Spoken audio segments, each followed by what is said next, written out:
Hi, everybody. Welcome to another edition of Packers Unscripted in 2024. Happy New Year out there from Packers.com. I am Mike Spofford, joined as always by my trusted colleague, Weston Hodkiewicz. Coming to you here from our studios at Lambeau Field, and Wes here to talk about a big victory for the Green Bay Packers. It came on Sunday Night Football at US Bank Stadium in Minneapolis. 33-10 was the final score over the Vikings, and the bottom line is this: the Packers have gotten themselves to 8-8. They are in a position where it is win to get in to the postseason.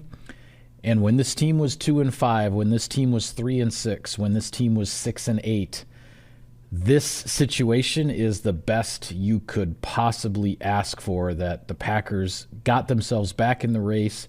They got the help they needed, and now it's in their hands. I was looking over the internet before I popped in here to shoot Unscripted. We do that sometimes. From time to time, as my former colleague Pete Doherty say, I'm going to read the internet for a minute. And what I saw was NFL bringing up the graphic of the AFC playoff picture and the NFC playoff picture.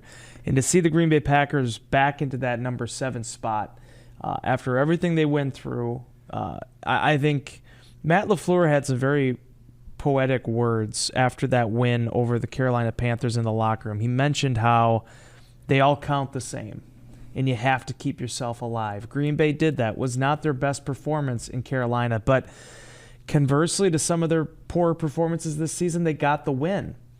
And how quickly things can change over a 1-week span of time. They go into US Bank Stadium, and Michael, if I would have closed my eyes at several moments of that game, other than the fact that there was tons of fans around me with the open-air press box, in some ways it almost felt like a game at Lambeau Field. Yeah. The energy in there after the first quarter, the way the Packers performed, probably pound for pound the best game Green Bay has played this season. It was not perfect, but when you look at how efficient the offense was, 470 yards, you look at the defense getting 2 takeaways in the first half and converting those into 13 points, I felt like the Green Bay Packers made a statement that we are very much still alive in this thing, and with getting a little bit of help from the Pittsburgh Steelers, now we're in control of their own destiny. Yeah, it truly is a week-to-week league, and that just gets proven over and over again. As you said, everybody was wondering, okay, just where is this Packers team? The offense is doing all right, but the defense seems kind of shaky. You barely escape Carolina, the team that would have the number 1 draft pick next season, if not for the fact that they already traded it to the Bears.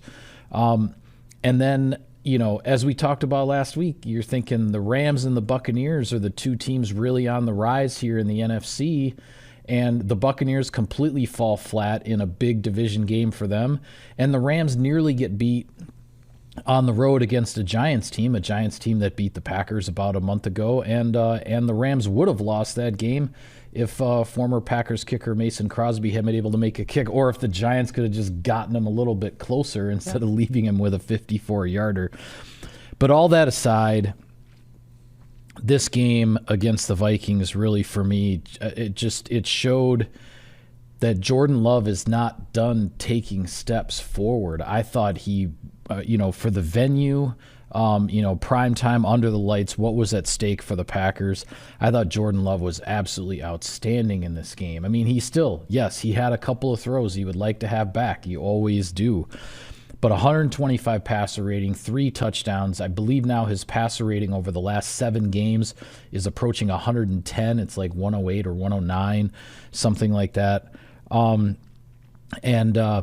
He was absolutely masterful in this game. And actually, my What You Might Have Missed piece that is now up on the Packers website has a handful of clips of how Jordan Love was getting all the information he needed at the line of scrimmage, getting the right protection calls and everything to set everything up for the Packers to succeed.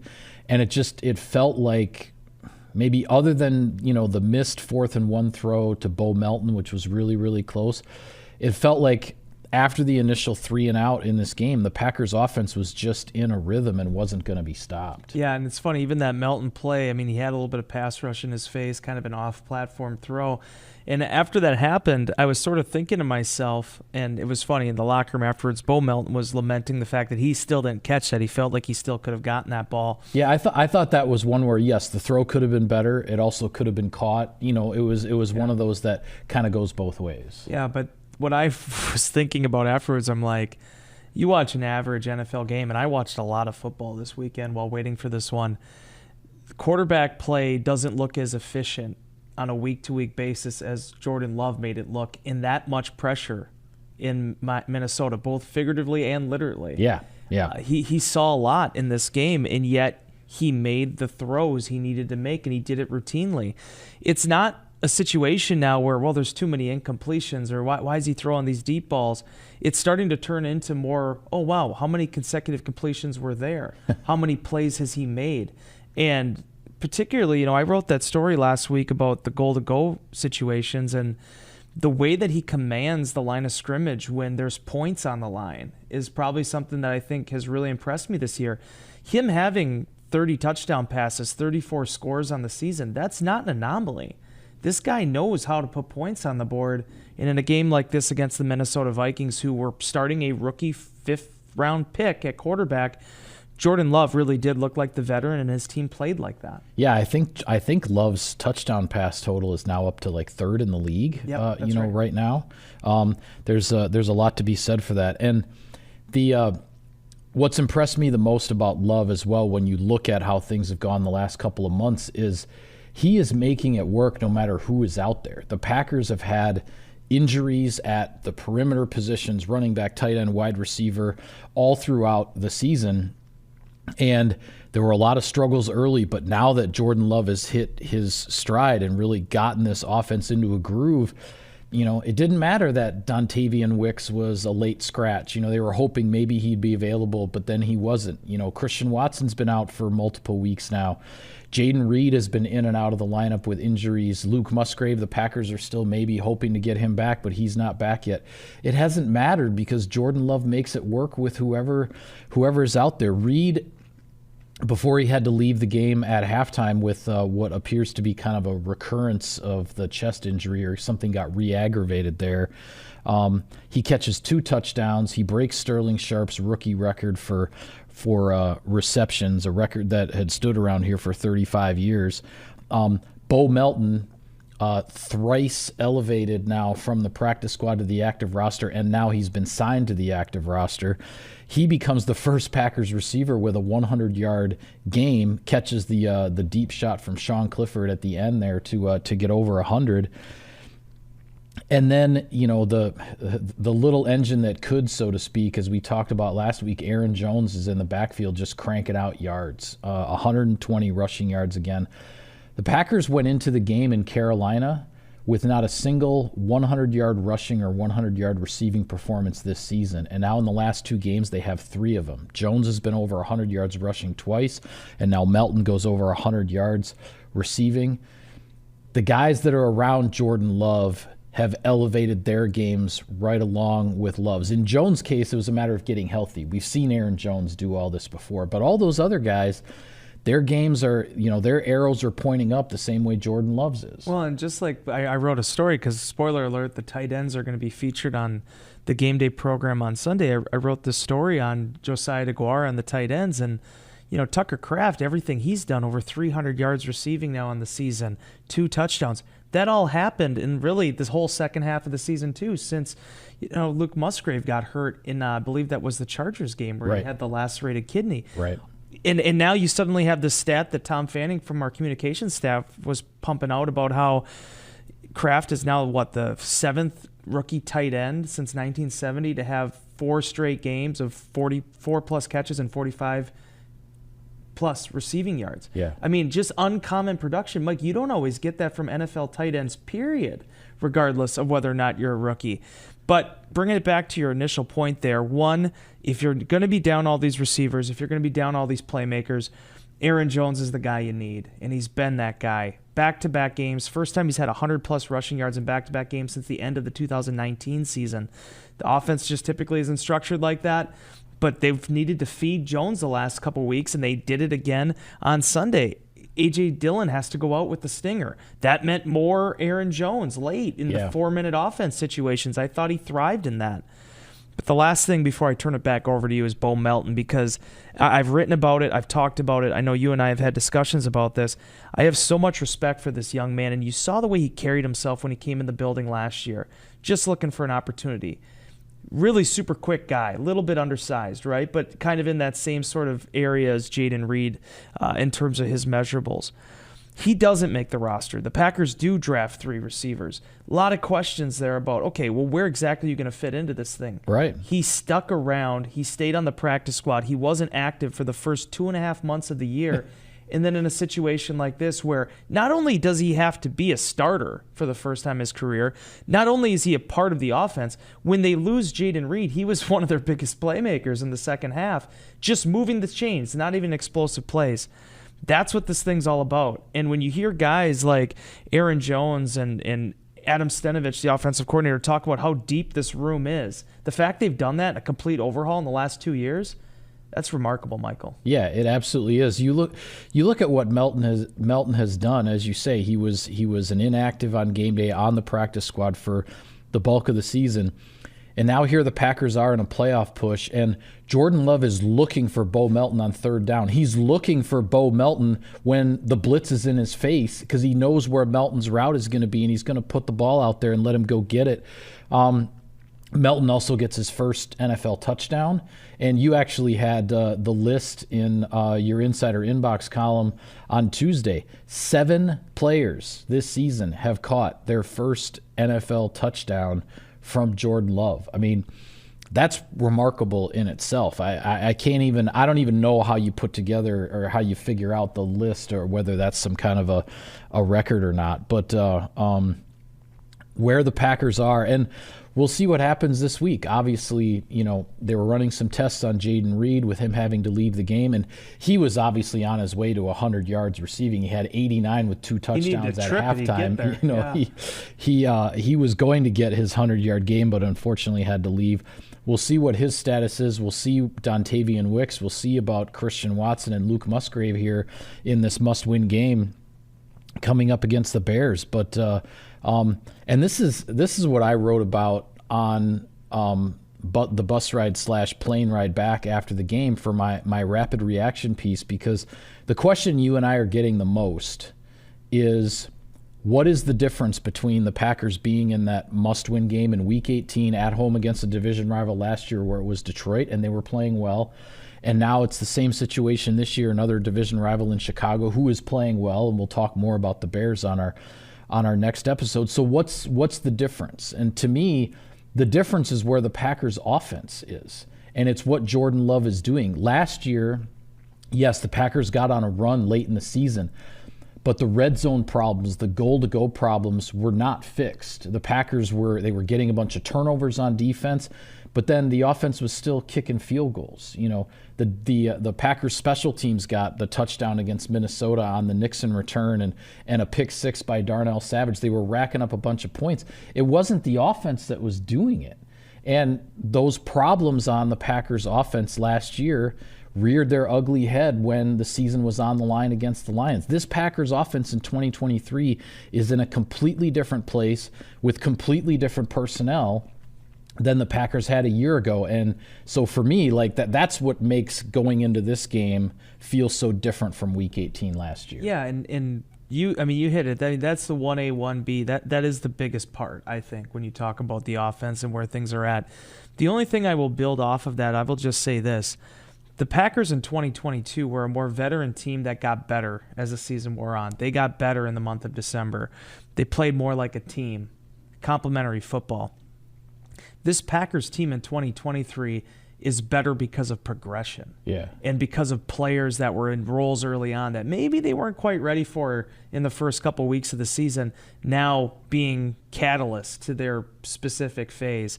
And then much like all these seasons, I know we'll pivot here shortly into the defense, I'm sure, but you look at a guy like Corey Ballantyne and go back to Rasul Douglas and these guys, and again, going back to Bo Melton, these guys that maybe when you had your first 53 at the beginning of the year, you were setting your depth charts at home or trying to figure out, okay, what is going to be the chain of command with the way these things are schemed up. They aren't the guys that you were really having written down in Sharpie as, okay, these are the core players. Yeah. But over the course of a season, when your roster is 53 players, when you can only dress 48 on game days, you have guys that are suddenly thrust into positions. They could be a rookie, they could be a fifth-year player, but they own that. and they become invaluable to what you're doing. And that's ultimately what you need, Michael. It's progression, veteran and young player alike. Yeah, well, on the defensive side of the ball, you brought up Corey Ballentine, and the Packers also went with Carrington Valentine. Those two, who were integral to the Packers, kind of getting things going defensively in November, they ended up being the guys on Sunday night in Minneapolis because Jair Alexander was suspended for the one game, and then Eric Stokes had a recurrence of his hamstring injury prior to the trip to Minneapolis, and he was placed on injured reserve. His season is over. So the Packers went back to CV and CB, as they are known in the locker room, against Justin Jefferson and Jordan Addison and KJ Osborne.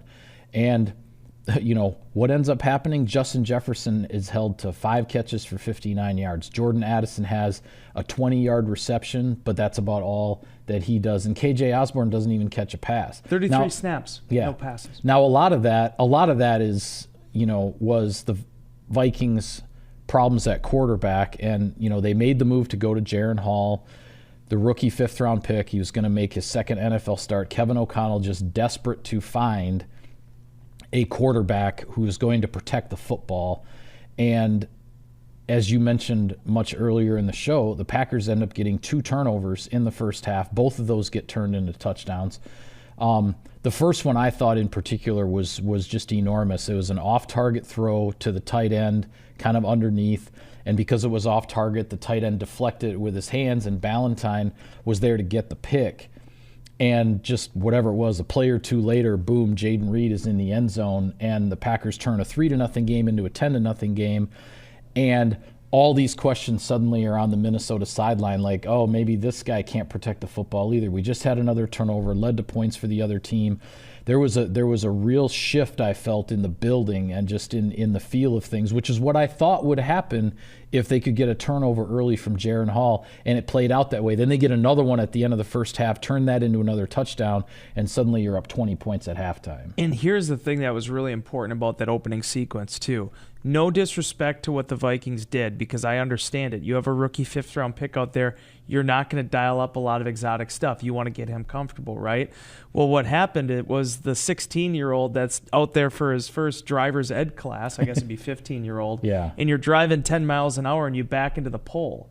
That's what happened, because that Johnny Munt pass, that was about as basic as it gets. Yeah. They tried to get a little tricky because they saw the Packers had their base personnel. They tried to motion it into an empty set, but that's just the basic underneath stop route basically to the tight end, and it sails high to him, and Corey Ballentine made a fantastic play on that, because it's those ones that look so simple, Mike, that oftentimes will fall through a defensive back's hands.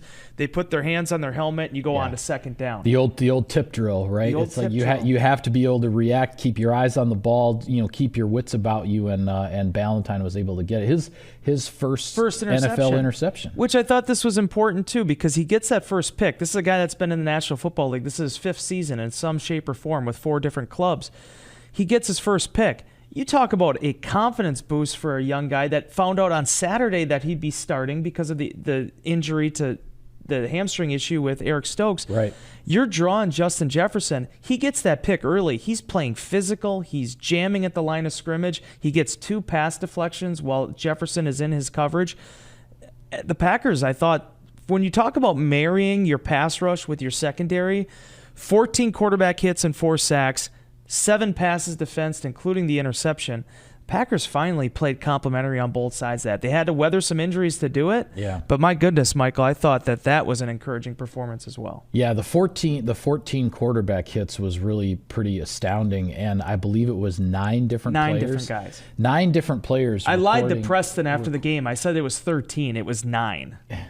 Oops. Yeah. Well, that's still pretty remarkable, and the Vikings did end up switching quarterbacks. Hall got benched at halftime. They went with Nick Mullins. The other really big key moment for the defense was that opening possession for the Vikings in the second half. The score is 23-3. Mullins is taking the Vikings down the field, and you could tell immediately he just had so much better feel for the timing of the Vikings offense. He hits Jefferson, he hits Addison, like they're on the move. And they're looking to get a touchdown, which would have made the score 23-10, middle of the third quarter. The game is far from over at that point. But the Packers get them in 4th and 4 from the 9-yard line. And, O'Connell passes on the field goal like 23-6. He's not interested in that. He wants to get this game to 23-10. And the Packers defense, interestingly, in my opinion, for as aggressive as we saw them in various situations, like the slot blitz with Keyshawn Nixon on 1st and 20, they threw a 6-man pressure at Jaron Hall on just a basic 2nd and 6 call, and that's when Quay Walker gets his sack when he makes Ty Chandler whiff on the blitz pickup.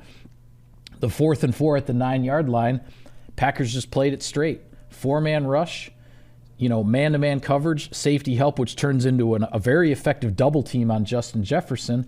And Quay Walker is spying Nick Mullins to where when Mullins steps up, he's got nowhere to go. Walker lays a shoulder into him, makes that throw really tough, and the defense gets off the field. The score is still 23-3. I thought that was a big moment there because in that building, that touchdown happens middle of the third quarter and it's 23-10. A lot of things could have looked different. I mean, you just had to listen. I mean, the Vikings fans at that point were just looking for a reason to cheer, and they got it. And I looked at the clock. I'm like, okay, 14 and change left. Stranger things have happened. But it was at that point that then the Packers offense locks back down, 13 plays, 91 yards. They eat 8 minutes off the clock in the third quarter. In the fourth quarter, it was the 13 plays, 54 yards, and 7:55 off the clock. Yeah, for a field goal. They just didn't blink. Yeah. And I thought that was so critical because, Mike, that's where, again, people were ripping us, me, everyone, a week ago about the Matt LaFleur stepping to the podium in Carolina and taking ownership for the offense going 3-and-out twice in the fourth quarter at the time in which Green Bay's defense was really struggling. Yeah, people are like, why is he throwing the offense under the bus? Because one, he's the play caller. That's the part that he's overseeing. That's called accountability. I can spell it for you if you need me to.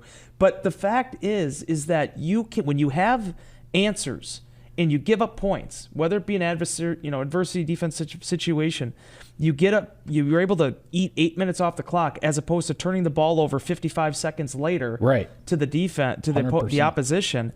That's what makes all the difference in these games. It's when you pick each other up. Yeah, it was a muff punt. Yeah, mistakes were made.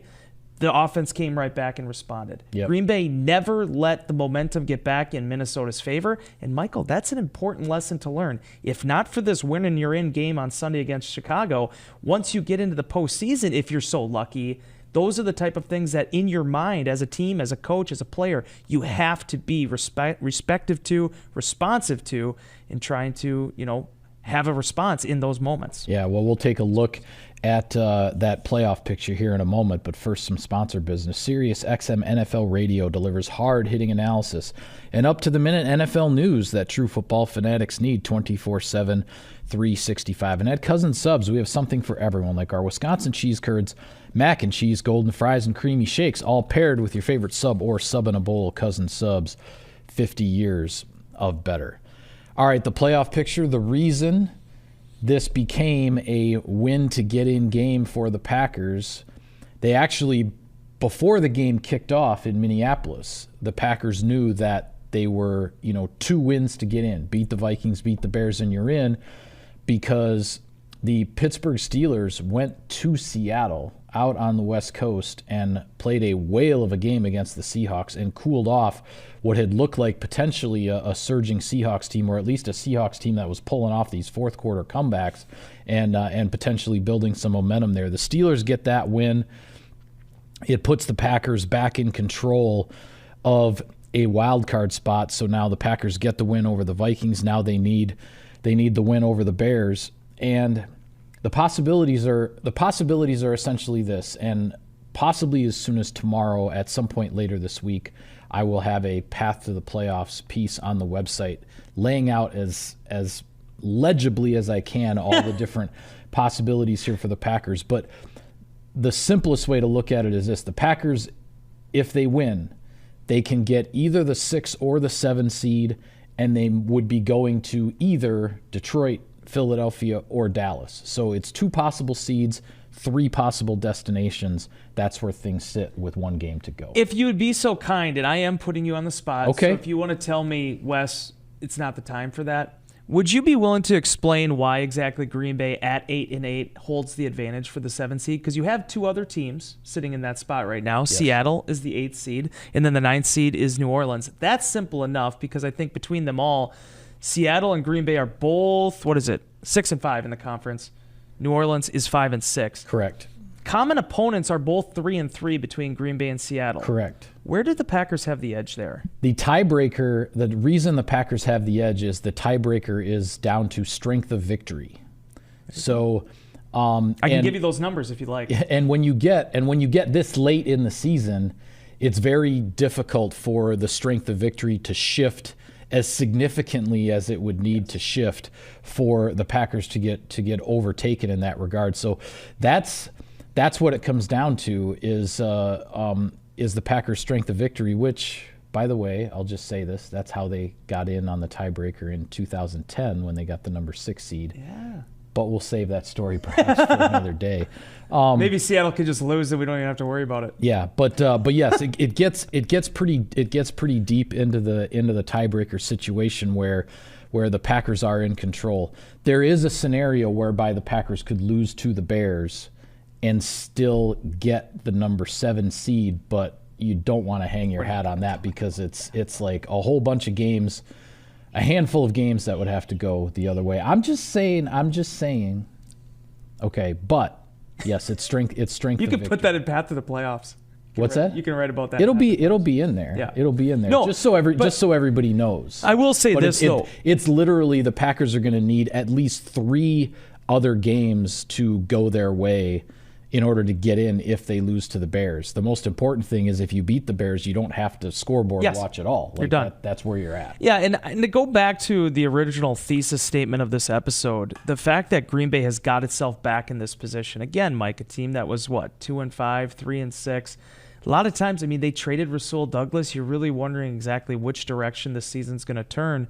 And they found momentum. They got their 2 biggest wins of the season back-to-back with the Lions and the Chiefs. They tripped after that. They had to reset a little bit. But to be able to get the wins over Carolina and then come back and go into Minnesota and do that back-to-back on the road, I don't care what Carolina's record is. It's still tough to play in a different road environment. And to be at 8-8 with a young football team, I think at one point the youngest, maybe still the youngest in the National Football League. I would imagine so. That's a real testament, I think, to the job that Matt LaFleur does. And that spins me into my last point I wanted to make about this game, because I wrote about it in Insider Inbox. He will never take credit for this. He would probably hate me even talking about it. But I thought Matt LaFleur had an absolutely exceptional day calling plays against Minnesota. In the first half, when the Packers needed to get into a rhythm, he did it. In the second half, when they needed to concoct some 12-minute offensive plays, it seemed like, they were able to do it. And for Green Bay, you talk about coaches or players all the time, but coaches too. Everybody wants to peak here when you get into the postseason, or in that final run, I should say. So it was an exciting game to be a part of, and now, as we'll preview later this week, taking on the Chicago Bears, trying to make this thing really count, because if you don't get the job done there, and we just wasted a lot of breath. Yeah, that's exactly what Matt LaFleur. In fact, he said it twice at the podium.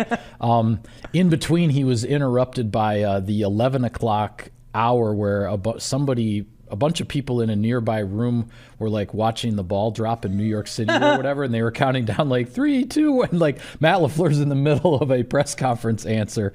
But he said twice in that press conference that it doesn't mean anything if the Packers can't take care of business on Sunday and beat the Bears and get in and take advantage of this opportunity, an opportunity that they did not get last year. An opportunity they did not cash in on last year. Couple other things just to talk about with regard to the playoff picture. The number 1 seeds and the first round byes in each conference are clinched. San Francisco 49ers are the 1 seed in the NFC. The Baltimore Ravens are the 1 seed in the AFC. Those clubs will have the first weekend of the playoffs off and to themselves. As far as the rest of the NFC goes, the Packers kind of jousting with the Rams for the 6 and 7 spots. The Rams are in, and If they win their game against the 49ers, and who knows what the 49ers are going to do personnel-wise, because it's essentially an exhibition game for them. But if the Rams win, they get the 6, and then the 7 is the only one left to be determined. Dallas and Philadelphia still battling each other for the NFC East. And here's what I figured out, Wes. Okay. As long as Dallas has the tiebreaker right now on the Eagles. They have the same record. Dallas has the tiebreaker based on Dallas a is better also conference good. record. What's that? Sorry. No, I'm sorry. I said Dallas is also good. Yes, they're quite good. And Philadelphia is not playing very well right now. That was kind of the subtle thing I was getting. Yeah. The Cowboys and Eagles are tied. Dallas has the tiebreaker. As long as either the Eagles or the Cowboys win this week, the winner of the NFC East is the 2 seed, and the loser drops to the 5. The runner-up in the NFC East is getting the 5 seed and will be a wild card going on the road regardless. The Detroit Lions are pretty close in a sense to being locked into the 3 seed, except there is one scenario where the Lions could jump up to the 2, and that is that if the Cowboys and the Eagles both lose and the Lions beat the Vikings, then the Lions would actually vault to the 2. The NFC East winner, which in that case would be Dallas if the Eagles and Cowboys both lose, Dallas would be the 3 seed, and then the Eagles would be the 5. So those are the various permutations. Obviously, whoever wins the NFC South, which could be any of 3 teams, the Buccaneers, the Saints, and the Falcons, all have a path. The Buccaneers are the ones in control, but they all have a path to winning the NFC South, which would be the 4 seed. And the Buccaneers and Saints, whoever doesn't win the NFC South is still looking for a bunch of help to maybe get a wild card. But again, that's where, when you're the Packers, you're looking at it as we are the ones in control. Yeah. Just win your game and get in, and it doesn't matter what all those teams in the NFC South do. Yeah, and we'll preview those matchups soon enough. But I mean, Tampa would need almost like a. We'll see how it goes. But I mean, I think they got Carolina this week, right? I mean, They do. Try to take care of business there. They do. Their quarterback has some sore ribs, though, apparently. Oh, so well, that's not yeah, good. Baker Mayfield not 100%. So Still, Kyle Trask is the backup there. might be. Yeah, So- I haven't looked at it. But to get back to this past weekend, though, we'll have plenty of time to preview. I mean, it was interesting. I was sitting in my room on Sunday afternoon. I'm like, man, the Packers aren't getting much help. The Bears were pretty much the only ones that wanted to play ball there in the early half of things, and obviously we're going to see them Sunday with how talented they are and where they've been sort of building towards a much better team than the Atlanta Falcons, without a doubt. It doesn't even matter if it was a snow game, Soldier Field. I think they win that one anywhere. Yeah. Just based on where Atlanta's at. Yeah, and they beat them by 20. Yeah, that was a convincing victory. Yeah, it was really something else. I think there was "We Want Justin" chants afterwards at Soldier Field. I mean, people were psyched up for it. The NFC East, other than McCarthy and what they did on Saturday night, was just tripping over itself. An embarrassing weekend for them. I mean, the Giants, I mean, people want to put that thing at Mason's foot, fine, no pun intended, but like everything New York did in the final 5 minutes of that game was just a head scratcher. Philadelphia completely falls apart. Yeah. They have a 2-touchdown lead at home against the Arizona Cardinals with so much to play for, the division title, the playoff seeding, all of it.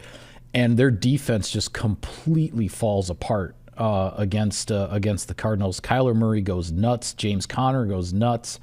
And the Eagles get the winning touchdown with 30 seconds on the clock or whatever it was. And the Eagles take an absolutely devastating loss. A team that was 10-1 and looking like it was headed for the 1 seed in the first round bye is now possibly going to be relegated to the 5 seed and going on the road for the wild card round. And they've played like that. I mean, everyone wants to talk about this much maligned defense, but the offense hasn't really been, Cracker Jacks either lately. So. No, and you're right about that because, as I say, 2-touchdown lead at halftime against the Cardinals. One of those touchdowns was a 99-yard pick six by the Eagles defense. So you're right in that the Eagles offense was not exactly setting the world on fire. Yeah, so, I mean, we'll see what all becomes of that. But, yeah, fortunately for Green Bay, it all came down to Pittsburgh. Mike Tomlin sent them a nice box of cheese, maybe some, what is it, wedding gifts. Well, did you see the note from your junior reporter friend? No, I didn't. Yeah, Robert? I put it in Insider Inbox on Monday morning. Oh. Your junior reporter friend from Pittsburgh. I missed that one. He and his family, like, they live near Mike Tomlin, and they, prior to the Steelers' trip to Seattle, they delivered a box of chocolates to Tomlin's house, essentially asking the Steelers to beat the Seahawks for the Packers. Let's go, buddy.